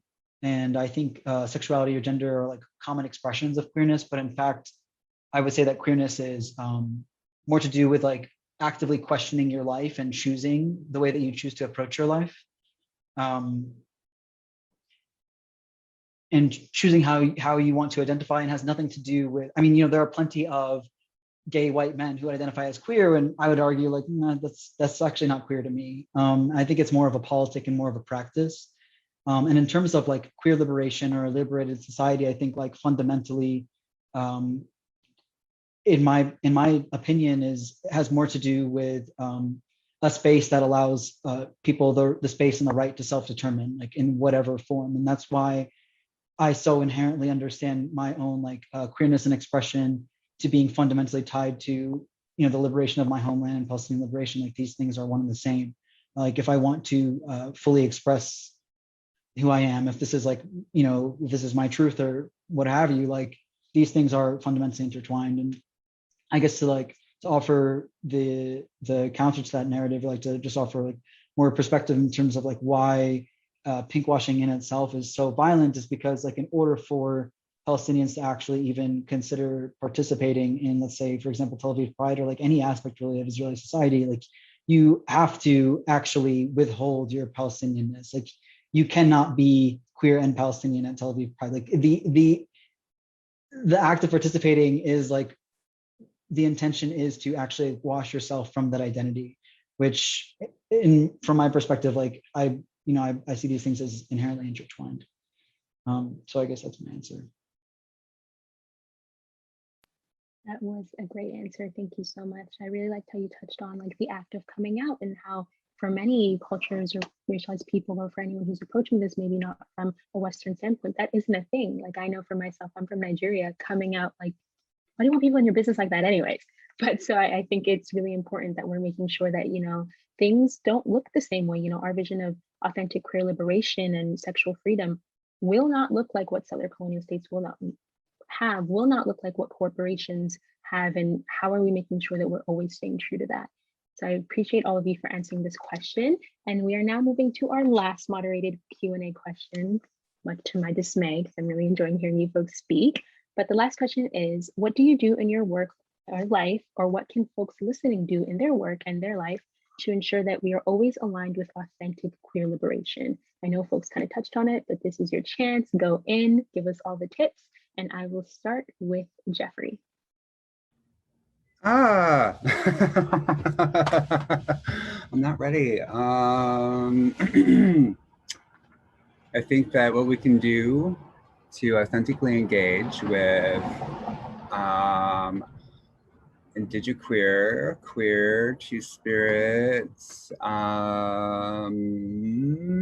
AL, liberation is when you wake up in the morning, give thanks. Give thanks for the breath that you're breathing. Think about your ancestors. Think about the fact that you are the wildest manifestations of their wildest hopes and dreams. So you have a big responsibility.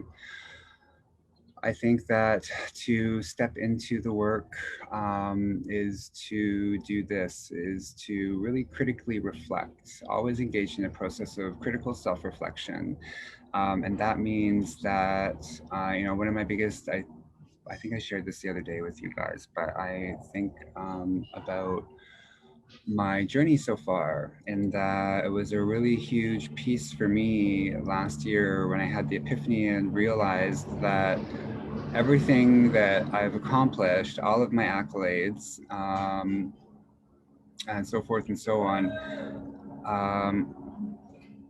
while I've taken a lot away from them personally as a, you know, as like, you know, self-confidence, etc., those sorts of things, my self-esteem, blah, blah, blah, the realization that I was trying to prove my value and my worth to everyone else but myself was huge.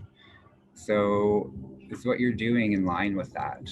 Are you proving your value and your worth to you when you look in the mirror, or to everyone else? Because for a lot of it, it's become blurred for me trying to seek tenure or get into a doctoral program, et cetera, et cetera. So whose value system do I center? And am I doing things good for myself? So I think that self-care, whatever that looks like for you, however that feels, is also really central to actively engaging in liberation, right? So how are we looking after one another? How are we able to speak authentically to one another? What does a compassionate interruption look like? Do those uncomfortable feelings feel okay? And are we able to tell each other that I need to step away from that, but that's not a rejection of who you are as a person. I just need time to take a step back.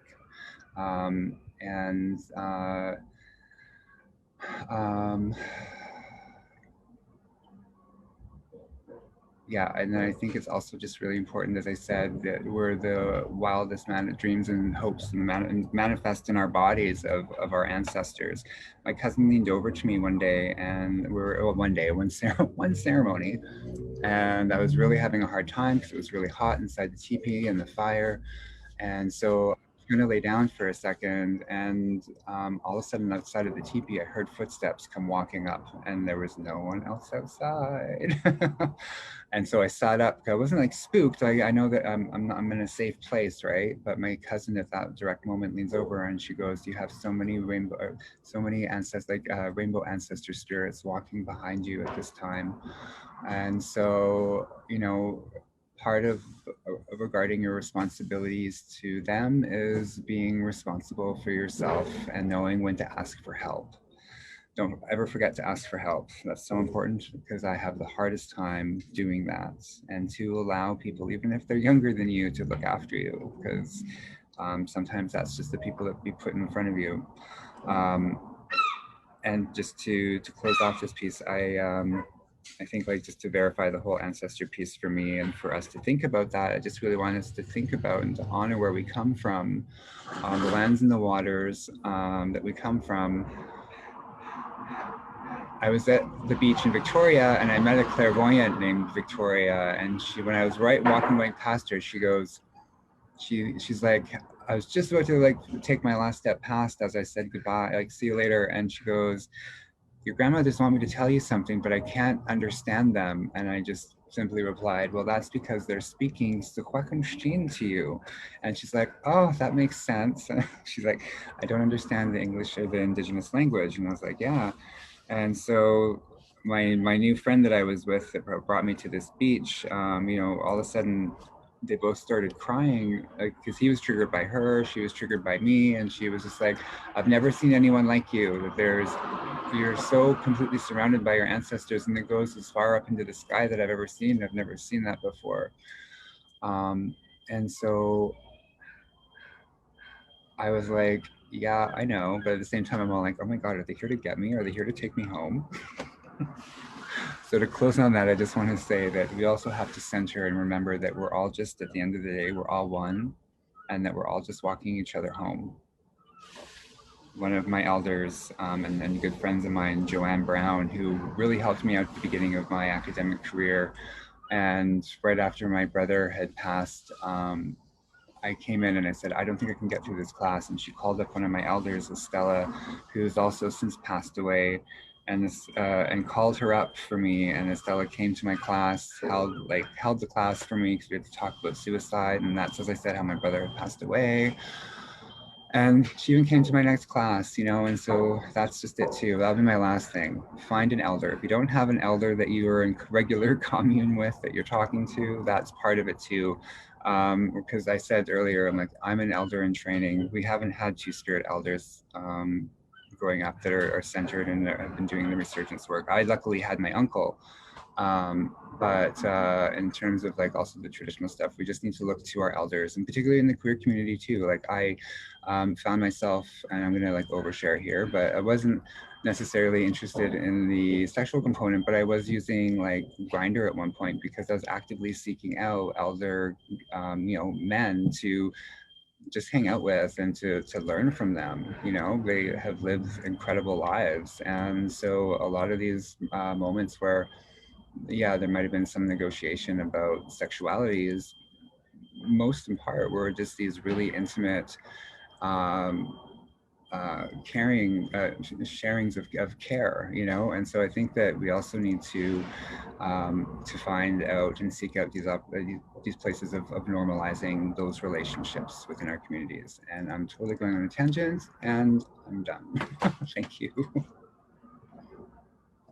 Definitely appreciated that, and I love the ending. I think it's really important that you brought up that not only are we being compassionate to others, but that we're being compassionate to ourselves, because we truly can't do this work and we can't be in community with one another without remembering ourselves. And I think that's how you show love, you give it, but you also have to remember to have it within yourself and for yourself. That being said, I will pass it to Alex.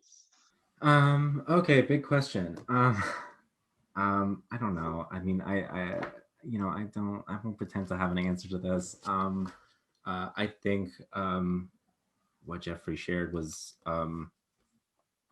perfect. I don't I don't know. There's no way to follow that or build on it. I think I guess if I could speak to other white people for a minute, I think it's one thing to sort of say that, pride is a protest, blah, blah, blah. You're not really queer if you aren't like anti-racist, whatever. It's another thing to actually do that. And I think that's like not something that just happens. It's like an ongoing process, particularly of just like being in community and relation with people. And I think that to talk about queer liberation as like a meaningful thing, also involves like actively creating the kind of communities that you want to see in the future. And that means showing up like physically and, you know, symbolically and also like monetarily for other people, and not letting your politics start and end with your identity. And don't buy Sabra hummus. Like I always try to end with like some sort of something like actually like something like less abstract. But there's I really do I'm so like annoying and repetitive when it comes to BDS because I think it works. And I think short of joining an armed resistance, like the best thing that we can do in our international community is to directly listen to the demands of colonized people in struggle, whether that's here on occupied Turtle Island or in occupied Palestine. You know, follow those recommendations as best we can, and actually bring them up in like be annoying, like what I'm doing, like actually like do it, like make it a conversation topic, do it in class, you'll get into fights, especially, but it's a good idea. And I'm still speaking to white people here, where it's like, because I think we have a little bit of cushioning, and we should use it. Just because it's like other people's careers can get ruined. We have a little bit more space. Like this is actually like a potentially valuable thing to do, and consider. This is something that a mentor of mine communicated to me, a comrade of mine communicated to me. I know I'm out of time, which is that you're part of a long tradition of struggle, and think about it that way, and also participate in it that way. Don't move urgently and recklessly, be deliberate and intentional, and think long term. You can take a little bit of losses early on if it means it's going to be a gain later. Yeah, I organize. Thank you. I like that ending, organize. Yes, I think you brought up like the abstract, which is super important, and it's not necessarily something that can be spoken to in like one sentence or at one panel, but it's just being community, recognizing that it's not a finished product, it's an ongoing journey, and it's one of always listening, of always understanding, and always answering calls to action from the communities you're in. So thank you so much, Alex. Also, I second it, don't buy Sabra hummus. And now I will pass it to Rami to finish us off with this question.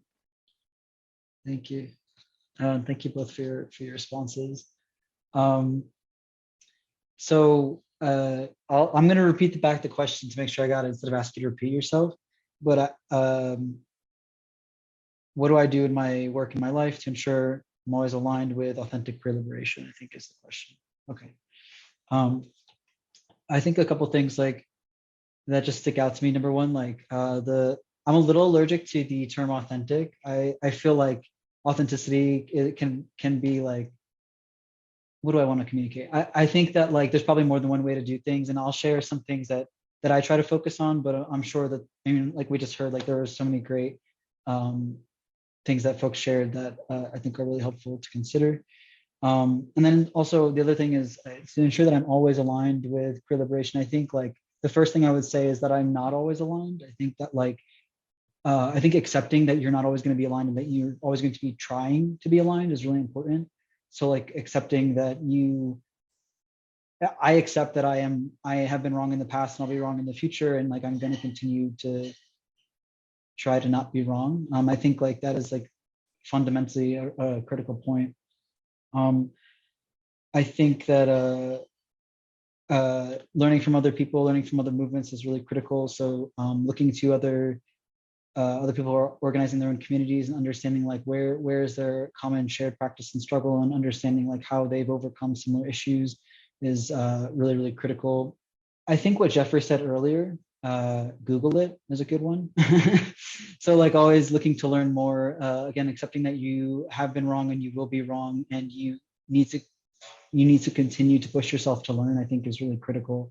Understanding that queerness and queer liberation is actively questioning when you are judging yourself and others, stopping yourself and understanding what policing looks like, whether it's state-sponsored or community policing, and questioning that. Again, whether you're doing it to other people or yourself is really critical. And I think like the path, in my opinion, the path toward liberation is pushing back on that. for yourself, because that, I believe, translates to how you approach others as well.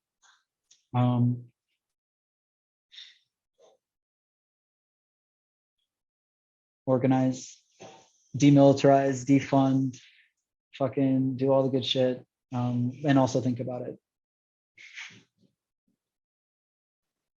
Definitely in support of that.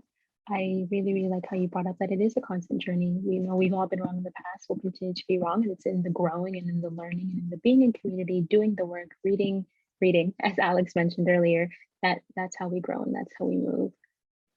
So I believe this is bringing us closer to the end of our panel, recognizing we didn't necessarily have much time to go through audience Q&A, but I hope that their answers in the moderated Q&A kind of spoke to some of those questions. I will pass it back to the speakers to say last final words and also to plug their work and their socials. We'd love to keep up with you folks. You've been amazing. So I'll start with Jeffrey to do that. Okay, yay. I was like, I have one more thing I need to say. I just would be remiss to, for us to close this session. I just would like to call to center as we are closing what's happening in Colombia right now as well.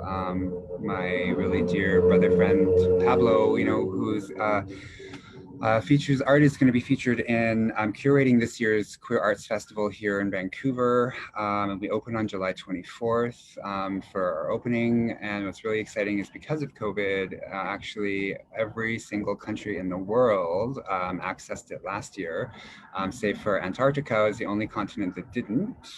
Bloody Antarctica, they're such snobs. Anyways, so yeah, so what's happening in Colombia right now is what's really important for us to understand here, particularly being in Canada, is that there is an RCMP office in Colombia, and the RCMP are actively training their police forces right now, and they are actively disappearing brown and black bodies. And so we really need to call to action, and I really need to see LGBTQ organizations like asking these really tough questions, you know? I mean, like, it's not enough that, okay, yay, we can get married and we can adopt, blah, blah, blah, whatever else, you know? But like, people are actively dying, and I don't like to see my friends feeling upset because they don't know how their family members are back home. And we just need this to stop. And we really need to be actively canvassing for an outside body that's not police appointed, not Canadian appointed, to do that investigative work of the actions of the RCMP. That's really important, or the RCMPOO, as I like to call them. So yeah, so I've plugged both my things. So, and I just really want to give a shout out to all of our Colombia and Latinx family that are really, you know, there's over 900 people that are reported missing, and I think something like 40 people that have been killed so far with the police, you know, and the RCMP have a rich history of disappearing bodies and contributing to that disappearance. So we need to be calling to question, why the hell is there a police office in Colombia? So unfettered resource extraction from South America. So we also need to be questioning those linkages to our universities as well. I come from Inventosh Faculty of Social Work. The factors are, we have like, you know, resource extraction companies down in South America. So what is it? Like, how are we kept complicit? How are we kept silent? And tenure isn't worth it. Keeping quiet for tenure isn't worth it. So, Kirkjam, thank you. Miigwet, Tranchka, OCM, Niawe.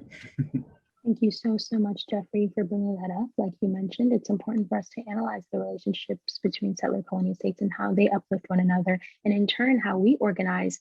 Are we doing it in joint struggle to make sure that we are also organizing against them, recognizing that they do work in tandem and they rely on one another to exist? So how are we remaining in solidarity? How are we joining in the fight for our Colombian siblings? So thank you very much for bringing that up. And I will pass it to Rami for final words and to plug anything. Feel free. Thank you so much. First and foremost, thank you so much for having me. And thank you both, Alex and Jeffrey, for your words today. I definitely was able to learn from both of you, and I appreciate your time. A quick plug, let me think. Oh yeah, okay, so definitely, if you are on the socials, please follow Gauss. We actually just published a resource this morning talking through, it's called, what do we call it? Like no pride without dignity. it's a great resource that kind of just talks about some of the things that we talked about today, talks about the effects of pinkwashing, talks about, of course, the historical origin of pride, the racist perspective on, or the colonial perspective of the Western colonial perspective of pride and visibility and all these things, with a call, of course, to, to liberate all Indigenous lands and abolish the settler state. So please check it out. Please follow Kaus. Let's see, other things that I'd like to say. I think that's it. I think people shared some really wonderful things. I appreciate everybody's time today. And with the closing out of Pride Month, please don't let that be the end of your perspective and approach on what it means to work towards queer liberation. And thank you, everybody. Thank you so much, Rami, and I encourage folks to check out the things that Rami mentioned. I will now pass it to Alex. Yeah, thank you so much. Thank you to you both. Thank you to everyone for organizing this. It was really, really interesting. I'm going to selfishly plug my socials just because I'm getting evicted. So if you can subscribe to my Patreon if you're interested in it, that would be sweet. Patreon.com/AlexVGreen is just my name. If you don't want to, that is also cool. That's your business. But I feel I'd be remiss if I didn't. I guess as a final point, if you are in a university, figure out where their money is, and figure out how you can stop that. Toronto, where I am right now, is like one of the first sort of like sites of long-running divestment campaigns. It was one of the site of the first Israel Apartheid Week. It's also headquarters of a lot of the very same mining companies that Jeffrey was talking about. All these companies that pillage and destroy resources, steel resources, harm Indigenous communities throughout the African continent, throughout the Caribbean, throughout this continent on Turtle Island. Really important to figure out, who's behind that. On the BDS website, they've talked before that, we can't try to boycott everything, but it's a targeted boycott, it's a targeted divestment campaign. Figure out there's certain key players. I know at York University, for example, there's investments in, I believe, Northrop Grumman, which is a weapons manufacturer. I believe also Hewlett Packard. I'll have to double check these. Anyway, you can find these things out. Some of that work has already been done or being done. It's getting buried. Reach out to people, and to echo the sort of statement that Jeffrey made earlier, is that find people, find comrades who are older than you, find elders. I don't know if that's like really appropriate for the context I'm talking about, but I think you know what I mean, because institutional knowledge is so easy to lose. And it's really, really important for developing sort of long-term work. That's all I got. Thank you so much. That was great. Thank you so much, Alex. Definitely encouraging folks to check out their Patreon and also to look into the BDS. If you're coming from the university campus, that work is most likely being done on your campus. Tap in, be in solidarity. Through, I think, solidarity and joint struggle, we can start to see these things be achieved. So with that being said, we are getting closer to the end of this event. So I will just, recognizing that a lot of folks were involved with creating this, I will kind of just plug the different unions and organizations and what the things we're doing, and then bring us to closing remarks. So I am from the York Federation of Students, YFS. So we encourage folks to check out our social media at YFS Local 68 for more information about our upcoming events, campaigns, and equity initiatives for the year. We also would like to mention the community service groups of the YFS, Indigenous Students at York and TBLGAY, who held events throughout the month for Indigenous History Month and Pride. June is coming to an end. However, Indigenous history and pride are some things that happen year round all the time. So we encourage folks to check their social media at Indigenous and at TBLGAY to stay updated on their programming throughout the year. We'd also like to highlight CESAX. So CESAX has their last Pride event for the month happening on June 30th at 7 p.m. Join them for Drag Bingo hosted by Aaron Brockovich with a special guest performance by Babia Majora. Also be sure to follow them on their social media at XUCESAX to keep up to date with future campaigns and events. So TBLGAY also has a card, tblga.card.co, where you can find out more about them, their socials, their resources, and events that they're having. SCSU is the Scarborough Campus Students Union. They have an active event coming up next Monday, June 28th. There will be a ballroom history and voguing workshop led by Paris Louboutin, a member of the Toronto Ballroom House of Louboutin. Folks can look forward to learning more about the origins of ballroom, delving into terminology and culture, ending with learning the 5 elements of Vogue. So check out SCSUFT on Instagram for more information. APUS is the Association of Part-Time Undergraduate Students. APUS's last Pride event is actually just about to start. So in collaboration with UTMSU, CESAX, and SCSU, they're having a second movie night screening of Pose at 6 p.m. tonight. And on July 1st, they will be having a second Indigenous History Month event in collaboration with UTMSU. So they'll be learning more about the treaty signed with Mississauga and Toronto, and they'll be having regular Indigenous hand drumming circles every Wednesday from 6 to 8 p.m. To register and stay updated on those events, check out APUS97 on Instagram, Twitter, and Facebook.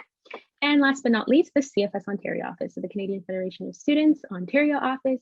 Keep an eye out on their social media for the upcoming Skills Development Symposium happening July 21st to 23rd, with sessions ranging on campaigns organizing, understanding the post-secondary sector, media training, and more. So if you want to start up that BDS campaign on your campus, make sure you're coming out to the Skills Symposium.